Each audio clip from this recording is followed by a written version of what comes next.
Hey everyone, welcome back to my channel. Okay, so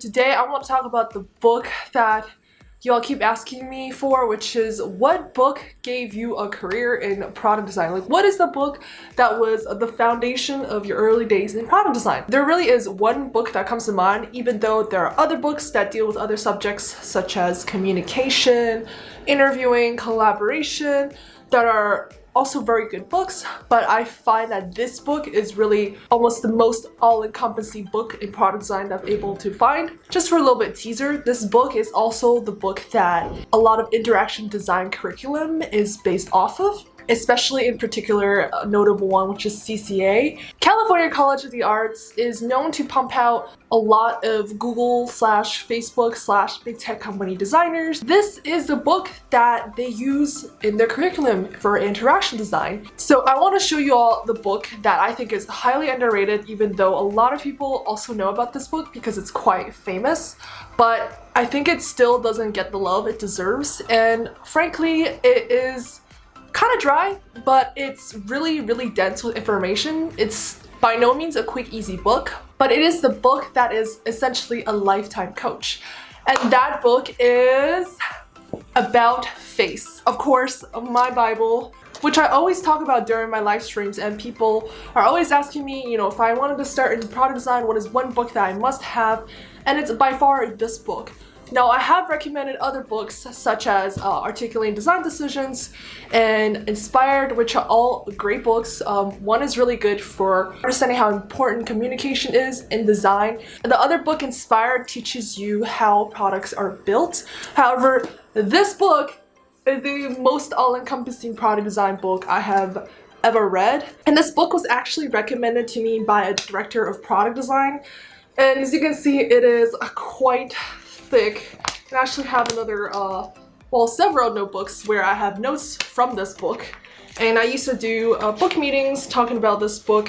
As you can see, this book is quite dense, and most of the pages there are not that many images. It's just lines and lines and lines of text. I've heard about studying tips, which I didn't use at the time that I think I should have, is maybe reviewing the terms beforehand that were important in this chapter and kind of understanding what they mean, kind of understanding what this chapter is going to go through, how they're going to link the words together. And another method I've read is you can read the beginning sentence and the end sentence of a section, because those tend to be very important in what the author is trying to convey. Personally, for me, my method is I tended to zone out at times when I was reading this book. So how I stayed focused was I forced myself to read out loud.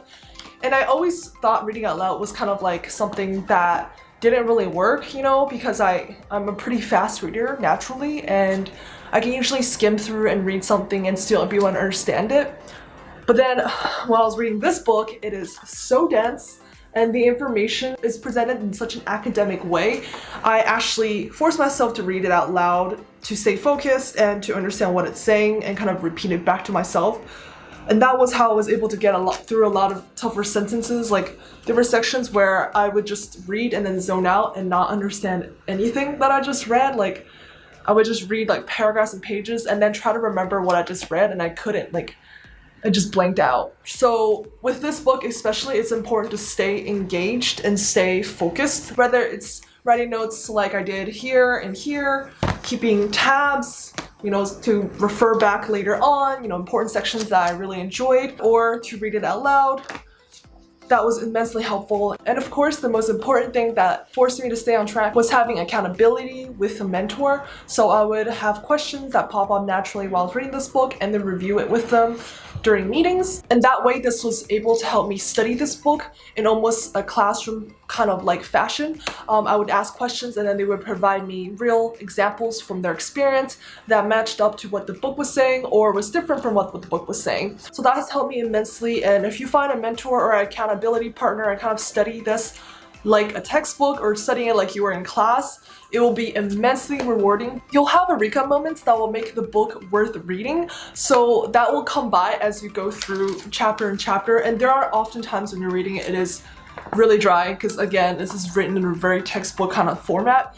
But, there are times when you encounter tidbits and it just all clicks and makes sense because you did the hard work of reading through all those lines of text. I mean, 600 something 50 pages in this thing. I know some of you are reading this book. You probably got it off my website, or I mentioned it during live stream or in my other video, and you're just thinking like, Lily, this book is so dense, so dry. And honestly, yes, it's pretty dry and pretty dense because this is, again, what they teach you in college. So it is a textbook level curriculum book. But the great thing is you're essentially getting a free college education through reading this book. After spending half a year reading this, I have to say this book is definitely worth the time investment, and I have read books that repeated several segments of this book and they have spun off to other books. One of them I think is called Designing Products. It's like this red book with a heart on it, and there's been several instances from that book that I was reading that have basically been paraphrasing from this book.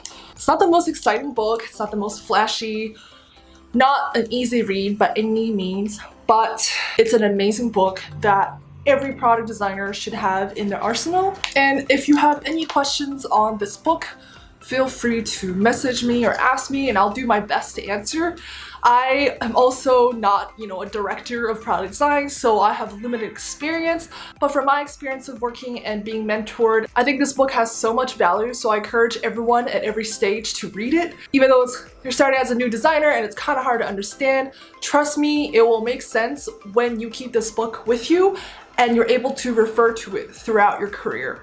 But yeah, this book has basically given me the foundation of my career. And I also want to thank Glenn again for giving me the recommendation. This is one of those books that are like godfathers of the field. I know Don Norman in our field gets a lot of love, but frankly, Alan Cooper deserves just as much as recognition. So if you want to think like a Google designer, read this book because it is one of the most important books you'll have for your career that you'll be able to reference over and over and over again.